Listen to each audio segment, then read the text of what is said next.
With all the uncertainty in the political arena right now, like it or not, it also brings uncertainty into our everyday lives, and people are going to be genuinely worried about how they pay their bills. Liz Truss got that right, at least. There's a lot of bills, isn't there? And the ones you have to concentrate on are what are called the priority bills, i.e., if you don't pay them, you'll lose something. One of those is council tax. Now, there's an awful lot of talk out there and an awful lot of differing opinion about, council tax being illegal, straw man laws and all this sort of thing.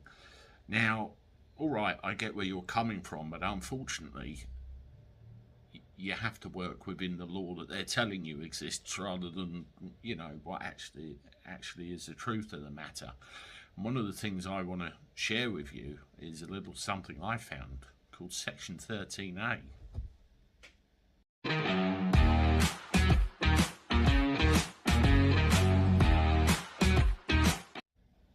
Hello everybody, welcome back to the channel. Hope you're doing all right. Let me know what you're up to. Good to hear from you. And welcome also to all the new subscribers to the channel. We're over 33,000 now, and it's very much appreciated, all your support. I love it, thank you.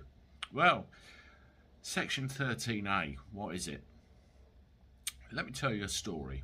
My current partner, my wife of many years, at one point we were living separate lives. She was in her house, I was in my flat. Couple meet, couple marry, usual story. But with regard to council tax, we were both a pain in the arse and kept falling behind on our bills. So when we eventually got together, of course, we had a load of arrears which were accrued when we were separate individuals, as well as the council tax that we had to pay when we got together.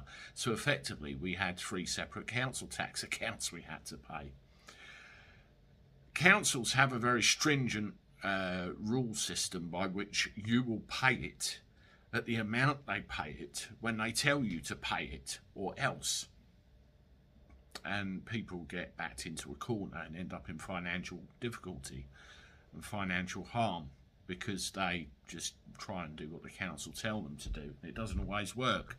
I hear the you don't have to pay your council tax mob screaming from the background there. I really do, but we have to go on the basis that we have to work within the law that they tell us that is there.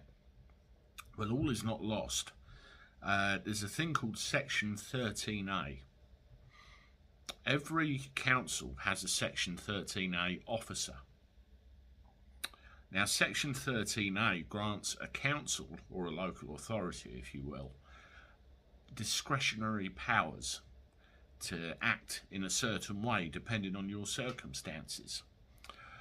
In my case, I filed a Section 13A request to deal with my council tax arrears based on what my situation was at the time, and at the time it was quite dire, and as a result they made a decision based on Section 13A of the Local Authority Act that was very beneficial to me.